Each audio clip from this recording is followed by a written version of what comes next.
Next, these same individuals who were condemning the bill were privately financing it. They were behind all the lobbying activities in Washington.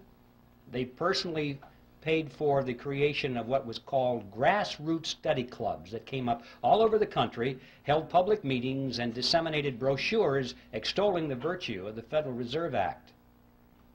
They gave large amounts of money to some of the better-known universities and created new departments of economics, handpicked their own people to be the professors, to chair those departments, and then those men began to speak publicly and write scholarly essays about how wonderful the Federal Reserve System was.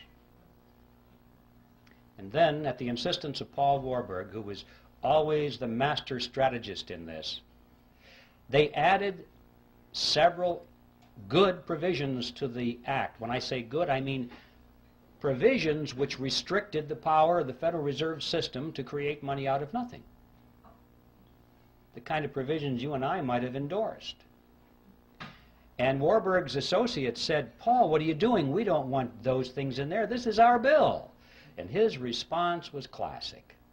He said, relax, fellows, don't you get it? Our object here is to get the bill passed. We can fix it up later. That's exactly what he said. When no one is looking, everyone is focusing on the bill now. Let's get it in. Fix it up later, and indeed he was right. It was because of provisions such as those that they won over the support of William Jennings Bryan, who was the leader of the populist movement, a real defender of the common man, in his mind at least. He looked at that bill, and previously he had opposed it because he said it was the bill of the bankers. They would create money out of nothing, he said. And he looked at those provisions and he said, oh, well, I guess with those in there I can support the bill. And with the elimination of his opposition, the road was cleared, and it was inevitable what would happen. They did fix it up later. Since the Federal Reserve Act was passed, it has been amended over 100 times, and nobody has noticed. All of those original provisions, which were sound, were long ago removed, and many, many more have been added which greatly expand the power and reach of the Federal Reserve System. A big bunch was added back in 1980. It just extends the power of the federal government to areas that you can't even imagine. We're talking previously about being able to create money out of government debt, American government debt. They can now create it out of foreign debt.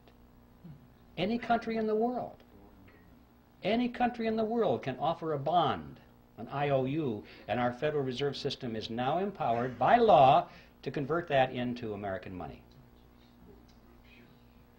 Even corporate debt, they can convert that into American money. There's no limit whatsoever. And nobody has noticed. So Warburg was right. They fixed it up later.